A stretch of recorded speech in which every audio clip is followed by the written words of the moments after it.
Ngomong gitu. buku Mbak Wanda Hamidah, apa aja buku favoritnya?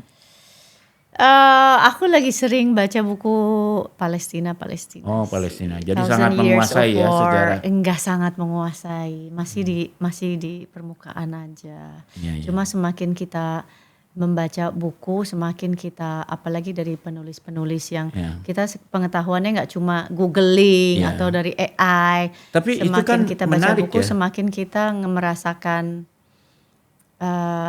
penindasan yang Iya. mereka rasakan. Jadi kita nggak ngomong Palestina juga sih, Iya. karena but the central of Zionism ada di Palestina yang kemudian spread ke seluruh dunia. Kalau kita lihat negara-negara otoriter itu kan ya pasti Iya. dukungnya imperialis, pasti Iya, Amerika iya. sama Israel juga. Justru ini kan menariknya ya. Justru yang ditakutin sekarang itu kan Ya. negara-negara yang berani sama yang disikat Ya. semua kan di negara-negara yang nggak tunduk sama Zionism, sama imperialism gitu. Ini kan bahaya. Justru ini menarik kita ngomong Zionism, karena Zionism itu sekarang menjadi contoh yang sangat kasat mata tentang benarnya teori pedagogy of the oppressed-nya Paulo Freire. Karena kan Zionism lahir dari semangat kaum yang tertindas kan. Orang-orang Yahudi yang saat itu merasa tertindas di mana-mana, maka mereka merasa perlu membuat negara sendiri yang mayoritas orang Yahudi supaya mereka tidak lagi tertindas. Tapi begitu jadi mereka menindas, jadi penindas yang luar biasa gitu loh. Jadi ini dari tertindas menjadi penindas juga akhirnya ketika berkuasa. Ya, people just doesn't learn. Tapi saya ngelihatnya nggak cuma begitu sih Mas Bambang. Saya ngelihat sejarah pertama dimanipulasi. Maksud saya, if we talk about entitas Zionis ini adalah this is not entitas yang is a projectnya Amerika sama projectnya Inggris gitu. Jadi kalau kita ngomong Jews, kita ngomong Bani Israel, mereka udah ada di Palestina ratusan tahun dan mereka hidup damai berdampingan. Saya udah ke Al-Quds ya 2 kali. Semakin saya belajar mereka ratusan tahun nggak pernah and they are Palestinian gitu. They are Christian Palestinian, Jews Palestinian gitu. They live in the peace gitu. Bahkan kalau kita lihat di New York itu sekarang yang mayoritas orang Yahudi itu yang pro-Palestina dan against Zionism kan. Jadi artinya mereka berusaha melepaskan Zionism dari keyahudiannya mereka. Dan mereka menolak.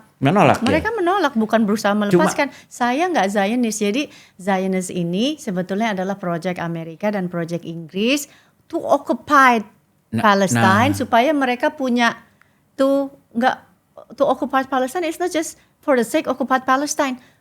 Mendudukan Mesir, mendudukan sekarang udah secara status quo Jordania udah tunduk, ini udah tunduk, mengutusi mereka ingin menduduki Asia Barat gitulah. Jadi maksud saya this is a project. Zionism is a project. Tapi kalau menurut saya itu proyeknya belakangan. Kalau kita lihat sejarahnya ya, ketika Ben Gurion bikin kelompoknya, mereka oleh Inggris dianggap teroris loh. Karena mereka ngebom hotel Inggris, mereka ya. Tapi mereka itu kemudian berhasil membujuk decision maker di Amerika dan di Inggris. Mungkin antara lain melalui gaya seperti Epstein itu. Sehingga mereka menjual dirinya, mereka adalah kapal induk yang tidak bisa ditenggelamkan di Timur Tengah. Untuk menghadapi waktu itu kan perang dingin ya. Ada Mesir kan lebih dekat ke Rusia. Umumnya yang lain-lain lebih dekat ke blok Soviet lah. Dan mereka berhasil meyakinkan Barat ini, kaum Zionis ini, udah satu-satunya yang bisa. Jadi menurut saya Zionisnya sendiri bukan proyek dari Inggris dan Amerika.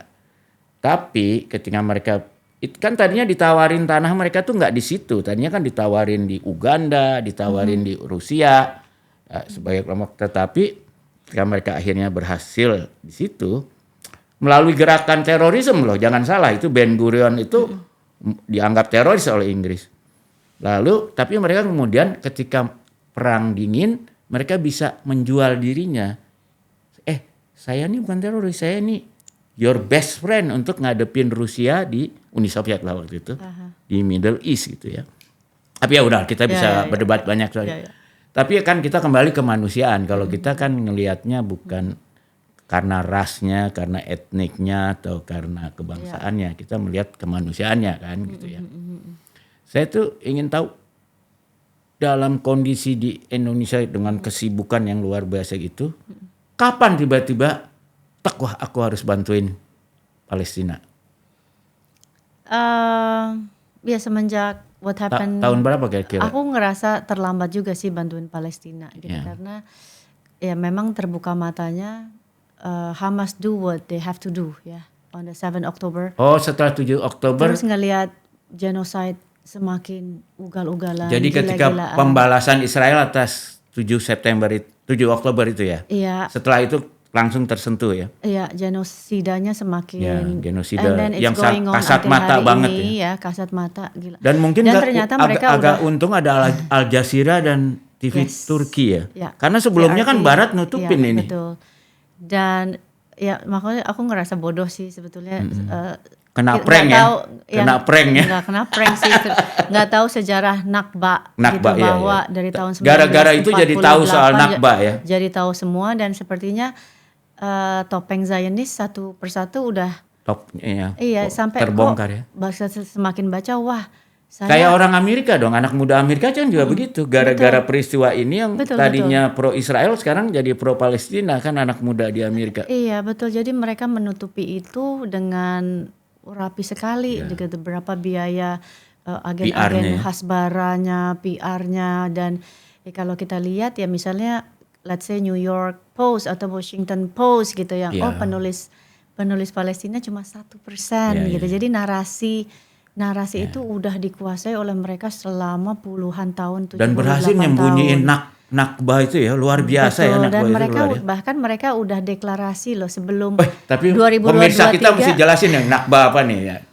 Mbak, ini aja lah. Iya, Nakba itu kan deklarasi Israel Raya atas pendudukan Palestina Perang dan pertama ya. Perang pertama, genosida pertama 48 ya. yang di tahun 1948 yang kemudian mengusir merubuhkan pembunuhan sampai 750.000 bangsa Palestina keluar diusir dari Palestina dan dari Nakba itu berlanjut ke perjanjian-perjanjian, penguasaan, pembunuhan dan wilayah Palestina makin kecil.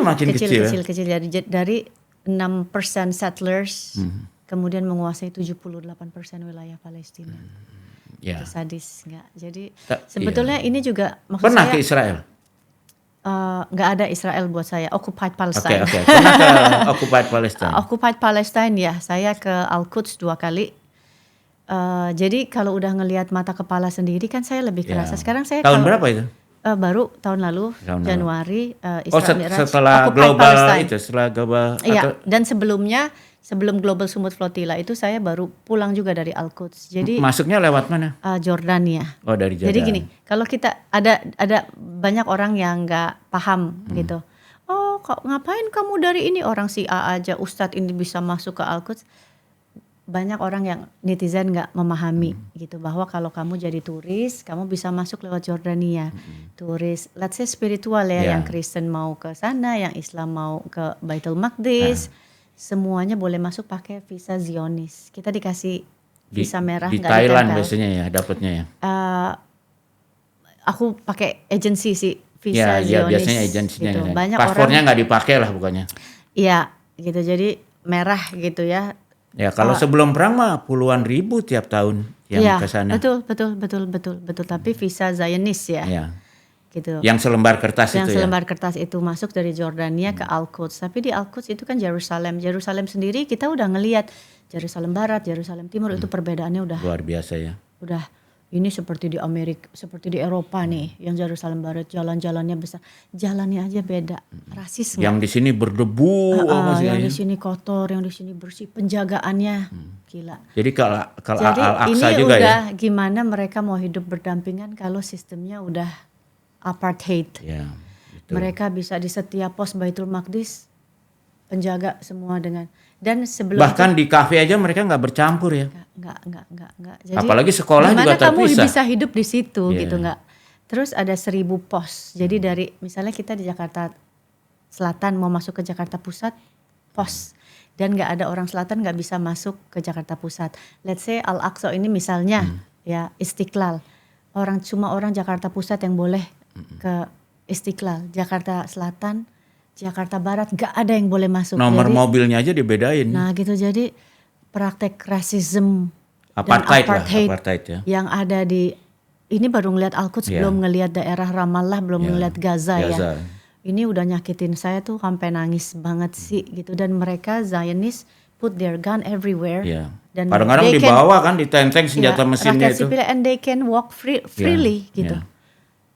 Gila nggak? Maksud saya wow gitu. I cannot imagine, nggak bisa membayangkan hidup di negara seperti itu gitu ya. Oke. Sedih, Terus sedih tiba-tiba banget. jadi Tapi tertarik kemudian ikut kalau Global flotilla? Flotilla ini kan humanitarian aid ya.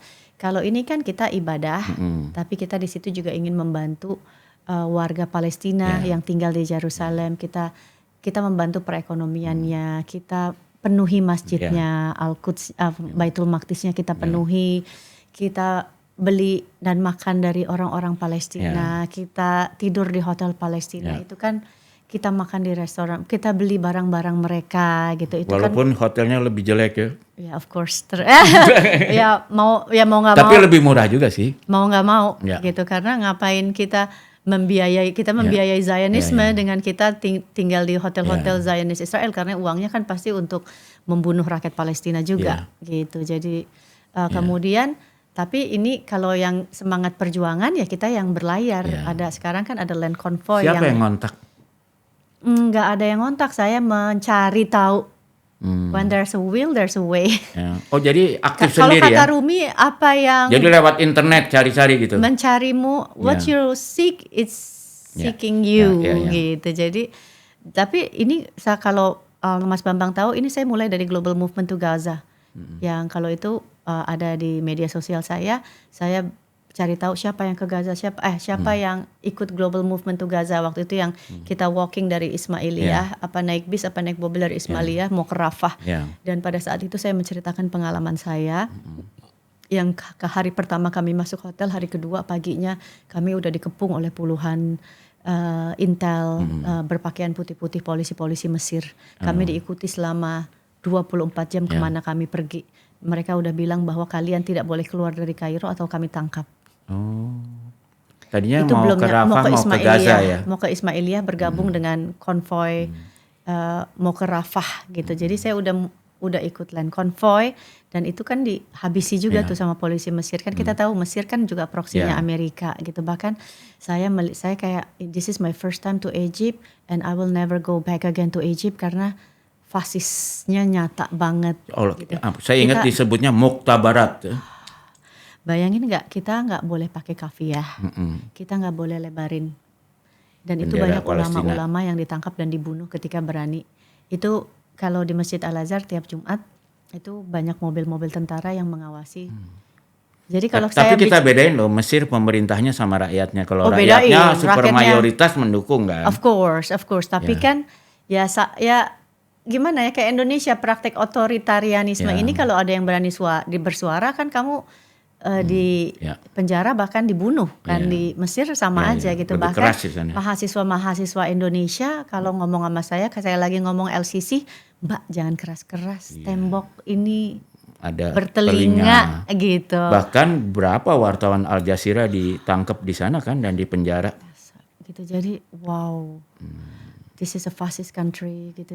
Jadi kalau dibandingin Mesir, Indonesia masih mendingan lah ya.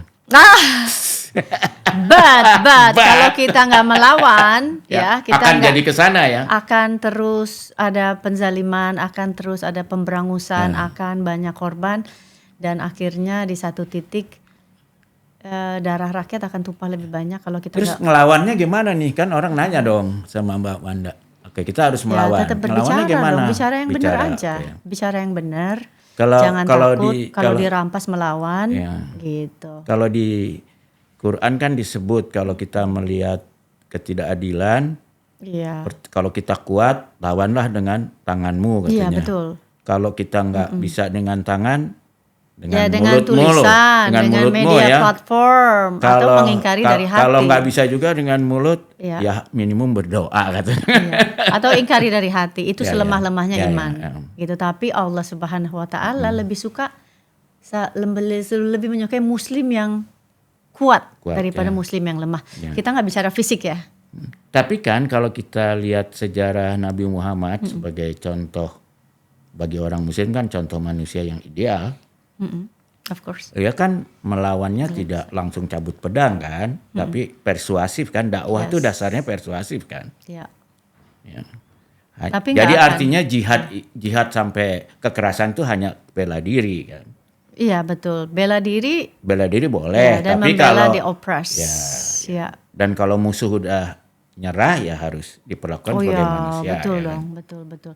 Makanya ya semua penaklukan Palestina juga nggak pernah dengan. Kemarin aku datang waktu aku datang ke Al-Quds ke Palestina, jadi dengar ceritanya Sayyidina Umar kan yang menaklukkan Palestina. Maksudnya dia nggak bawa tentaranya sendiri, berjalan tanpa alas sepatu, dan aku masuk ke gereja yang paling besar itu, yang di sana ada 5 aliran Kristen dari Armenia, dari Ortodoks, dari Katolik, dari semuanya di situ. Dan ketika Sayyidina Umar masuk, ditawarin kan waktu ini cerita menyentuh hati saya banget.